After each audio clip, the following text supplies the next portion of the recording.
Hello everyone, myself Puneet Kumar. I'm working as an assistant professor in MIT College, Mysore. I'm here introducing you to the energy lab which we'll be taking in the semester. Okay, the name of the lab itself says that it is energy conversion laboratory. So earlier, now it is just energy laboratory. Earlier it was named as energy conversion engineering laboratory. This is more appropriate and this itself will give the complete clarity of this particular subject instead of just energy lab. Here, what is the name of the lab says is energy conversion engineering. That means whenever we are converting the energy, it requires a huge amount of engineering knowledge for the things to happen in a very efficient manner. For example, if I take a stove of a wooden block, that means in a traditional stove, the wood is made to undergo combustion and then heat is produced. In nowadays, we have alternate for it as gas stove. In the wood fire stove, the energy conversion process was not complete. So we could witness the soot coming out of the flames. But in a gas stove, it is an engineered product, so we don't see any soot coming out of the flame. That means most of the chemical energy has got converted into heat energy. So in a traditional stove where the wood is undergoing the combustion, there the energy conversion cannot be completely made sure. And the switching on and switching off the stove was difficult in the traditional stove, whereas in the engineered stove, the switching on, off and the variation of the intensity of the flame can be easily done. This is what is the very basic difference between a non-engineered energy conversion process and an engineered energy conversion process. Okay, in this nature, energy conversion, basically we know that solar energy is the primary source of energy. The solar energy gives out light energy and heat energy, and the consequence of this energy will be seen as wind energy, tidal energy, and the huge amount of water which evaporates from the water sources into the form of clouds. So all these are the form of primary energy, which is the solar energy. So in this universe, the energy is continuously in transit from one to another. So nowhere the energy is stagnant. The energy is continuously changing its form from one to another, as we have seen here. So now we can also see that the food we eat is also in the form of chemical energy, which after consuming the food during the process of digestion, we can see it as a biological energy which is causing the life process to happen. So there are thousands of different forms of energy conversion process which is happening. In our day-to-day life, we can see the light bulb, the fan, the speaker, or even the voice, what I am producing, the sound. Here also the energy conversion process is happening continuously. But here in this particular lab, we are sticking to only one format of energy conversion, that is the chemical energy which is there in the fuel. We are intending it to get it converted into mechanical energy. That means the fuel what we add to the vehicles or any kind of engines will be in the form of chemical energy. That chemical energy, when it is made to undergo combustion, it produces heat energy. Later on, we will get it converted into mechanical energy. So this energy conversion laboratory, in this particular lab, we are dealing with this particular format of energy conversion, that is basically from chemical energy to mechanical energy. So coming to this lab, we have basically two parts, that is part A and part B.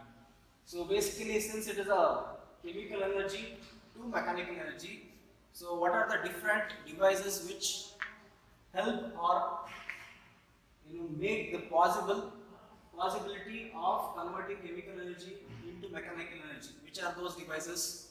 These are basically IC engines, that is the reciprocating engines which we see in our daily life. That is in mopeds, scooters, bikes, cars, trucks. All these automobiles are having IC engines, and there are also turbines such as gas turbines, steam turbines.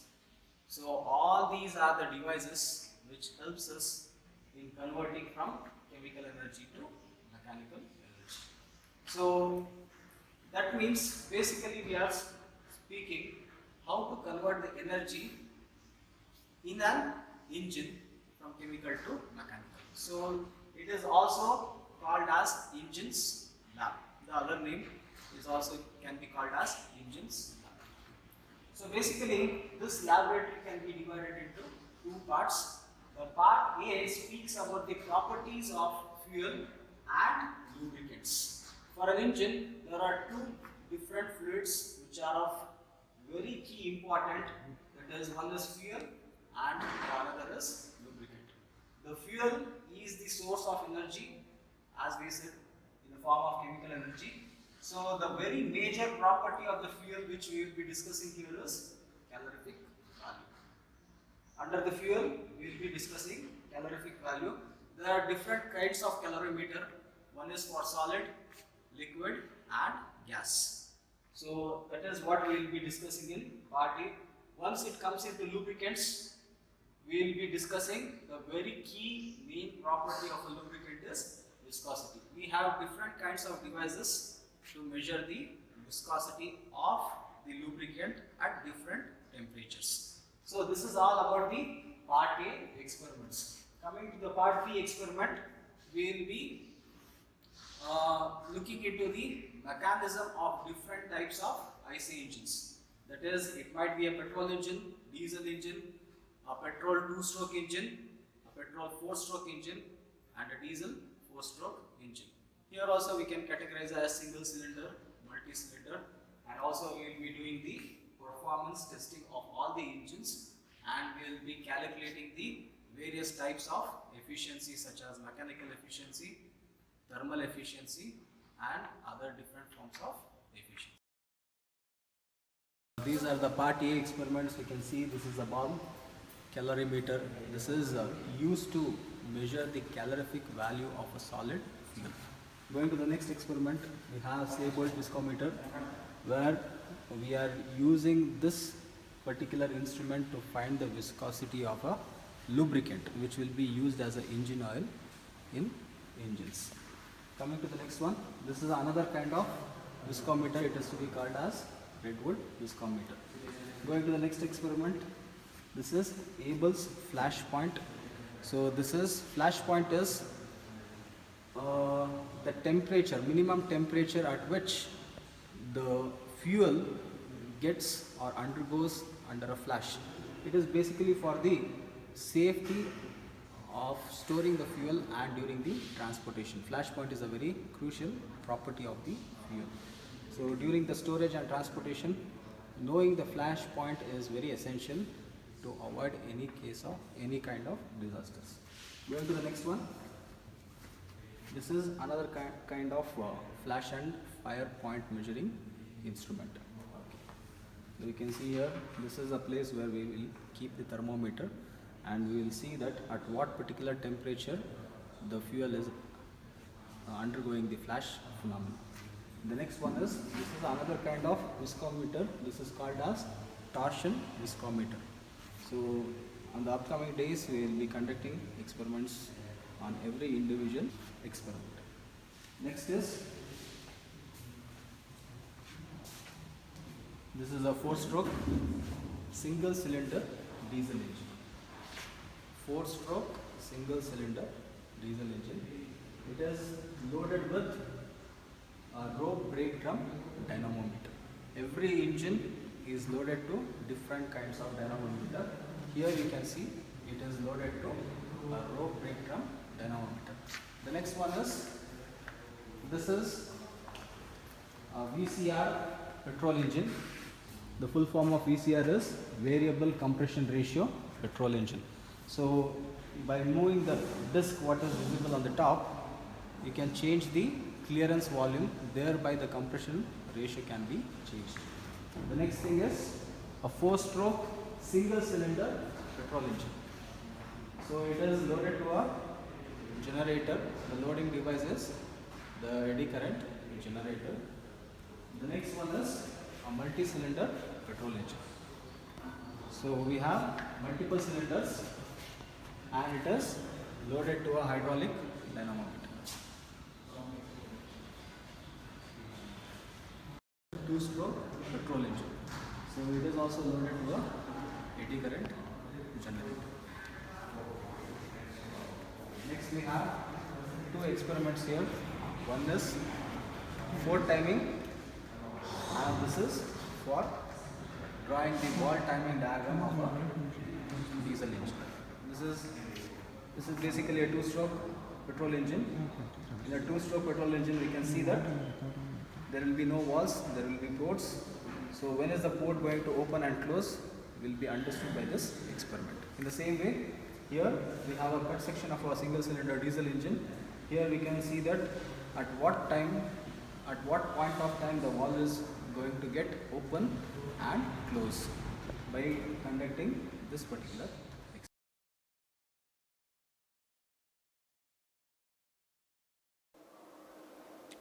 Hello, welcome all. Today we are doing a session on energy lab. So it comes in 5th semester. So the lab code is 18MEL58. Myself, Puneet Kumar, working in MIT as an assistant professor, mechanical engineering department.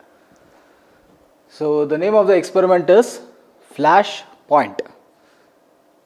So the aim of the experiment is to determine the flash point of a given light oil.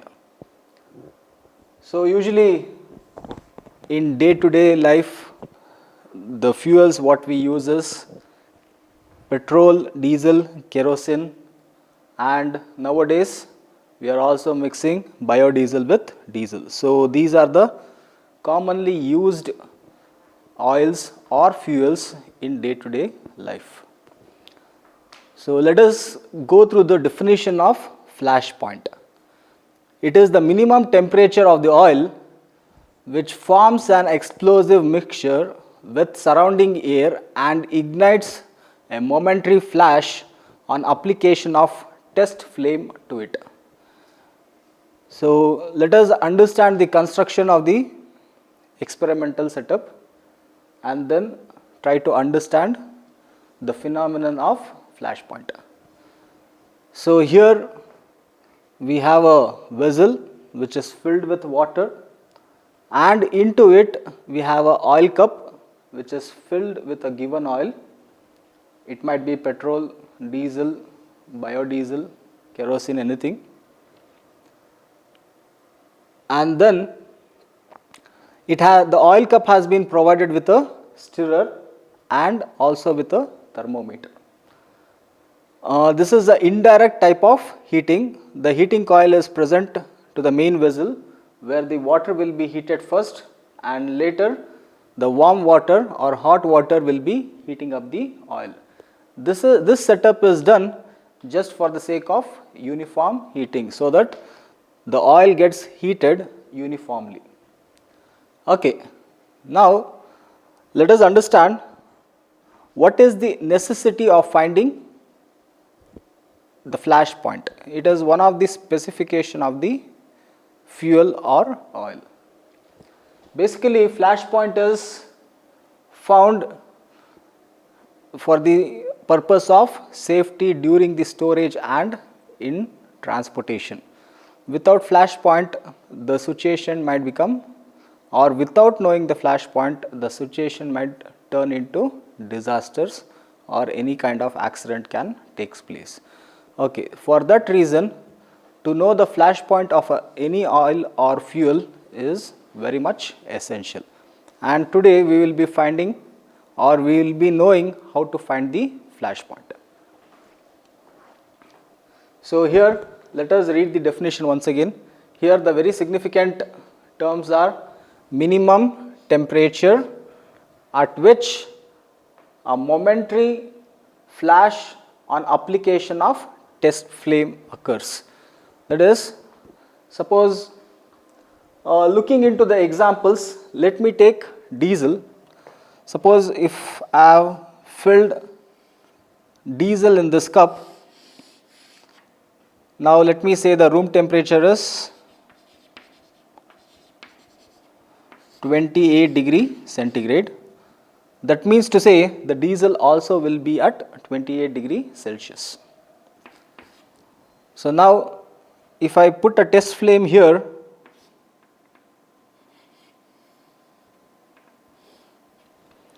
so if you have experienced this, if you try to light up the diesel, it will not get ignited. The reason is the flash point of the diesel, as we can see here, is anything above or greater than 52 degree centigrade. So that when the diesel is at room temperature, the diesel will not undergo flash phenomena or fire phenomena. The very basic reason is, for a flame to occur, the liquid fuel should be in process of evaporation, and then later on, if it is mixing with the oxygen of the surrounding air, only then it becomes a suitable mixture to undergo combustion or a momentary flash or a small instantaneous explosion. So for that reason, the diesel doesn't evaporates or it doesn't vaporizes at room temperature, so there is no chance for flash to occur. Suppose if I take, instead of diesel, if I say I have poured petrol to this vessel. Now as soon as I bring the flame near by the petrol, it suddenly catches fire. The reason is the petrol is highly volatile and it is evaporating at a faster rate at room temperature. That means at room temperature, the temperature is very much above the flash point. If we see the flash point of the petrol, it is minus 43 degree centigrade. Here we are not supposed to confuse that. How can a liquid be at, how can this petrol be at a liquid state at minus 43? We will be thinking that it will be at a solid state, but only water will be at solid state, or it will become solid below 0 degree. It doesn't applies to rest of all the other liquids. In case of petrol, even at minus 43, it will be at liquid state and still it will be evaporating or it will be undergoing evaporation process. So the flash point of petrol is minus 43, and we have already known that the flash point is only designated at the minimum temperature at which the flash occurs. Anything above, obviously the flash and fire both phenomena will take place. Even for diesel, when the diesel reaches the temperature of 52 degree centigrade, at that particular temperature the diesel starts to evaporate or converts into vapor. That is the point, that is the minimum temperature at which the diesel starts to evaporate, and once you bring the test flame near by the vapor air mixture, then it undergoes a flash phenomena. So that flash point is the minimum temperature, what we are calling it as flash point. Above the minimum temperature, obviously the flash and fire both are going to occur. So only we are taking the minimum temperature. Next, if we see for kerosene, it is 28 to 72 degree centigrade. Why? Because we have different grades of kerosene. The next one is biodiesel. It is anything above 120 degree centigrade, it will catch fire or it will undergo flash point. Now looking into this experimental setup, we have taken a sample fuel which we don't know, where we don't know the flash point of this sample fuel. So this is given with two things, one is thermometer and another is stirrer, so that once you stir the oil, the entire oil will be at uniform temperature. For that purpose, stirrer has been provided. First, we will switch on the heating coil so that the water heats up, and gradually the hot water will be heating up the oil.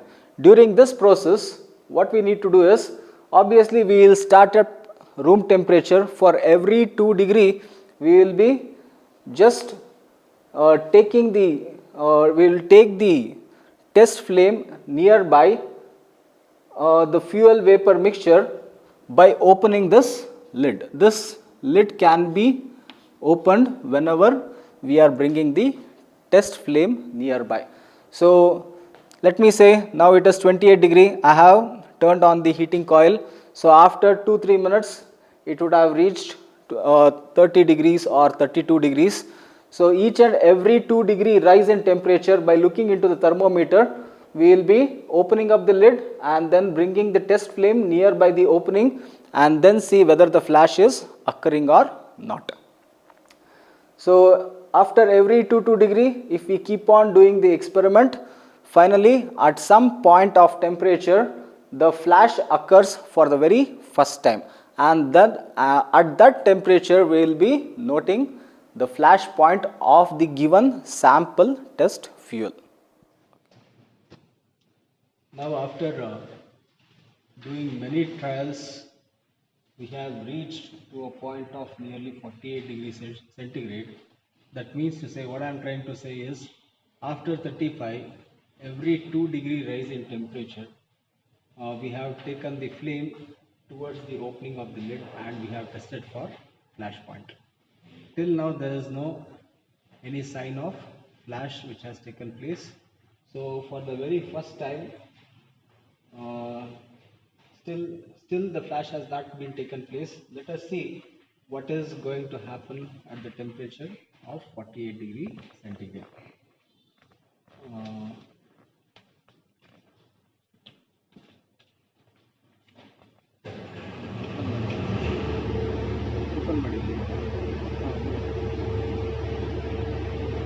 ಅಲ್ಲೇ ಇದು ಮಾಡಬೇಕು, ಏನು ಮಾಡಬೇಕು, ಅಲ್ಲೇ ಆ ಕಡೆ open ಮಾಡ್ತಿದ್ವಿ point.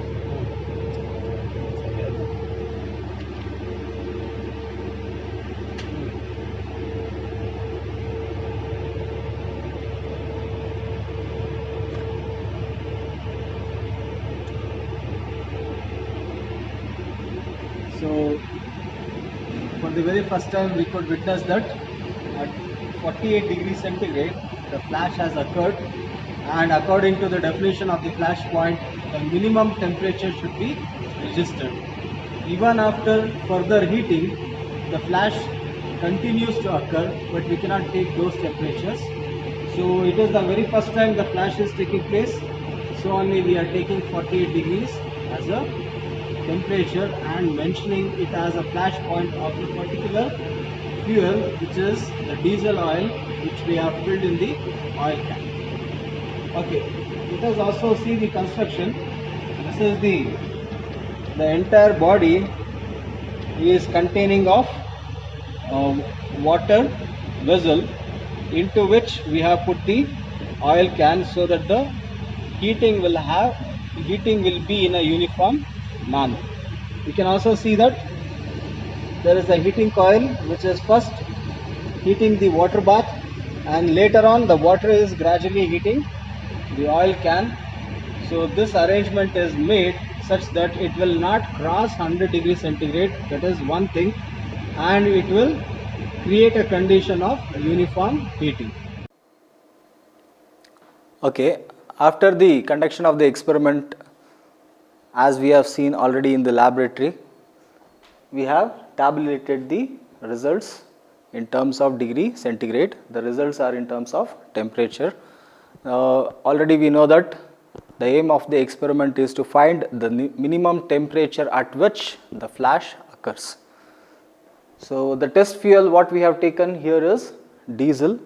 So we have poured diesel inside the cup, and the heater was kept on, so that the water heats and then indirectly heats the oil.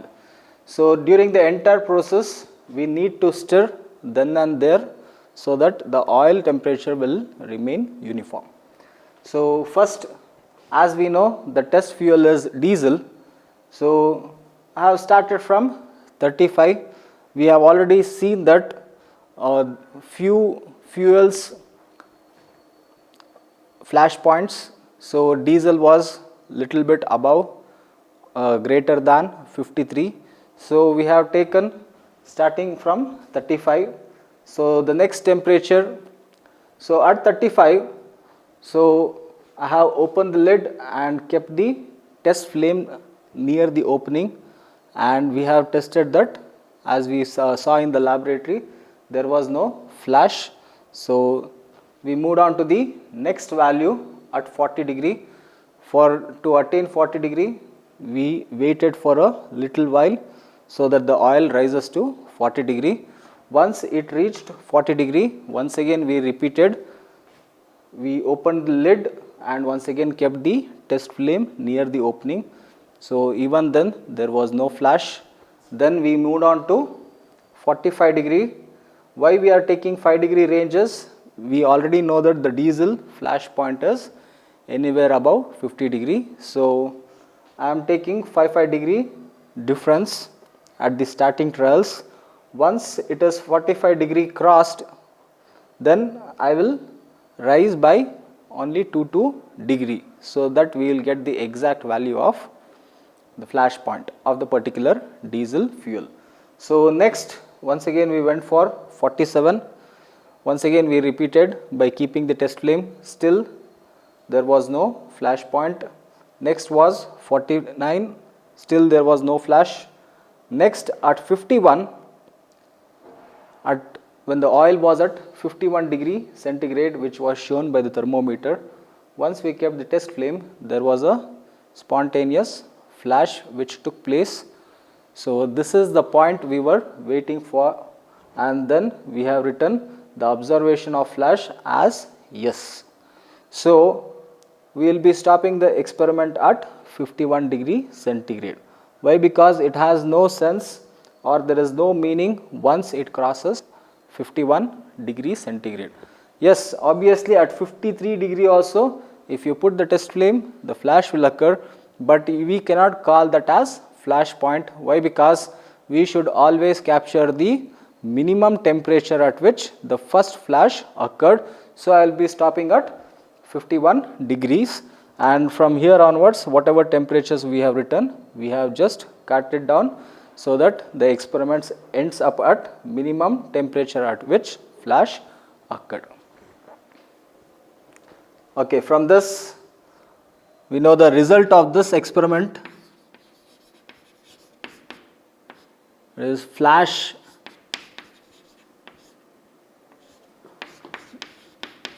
point of given diesel is 51 degree centigrade. So this is what is the result of the experiment, what we have got at this particular temperature. Okay, thank you.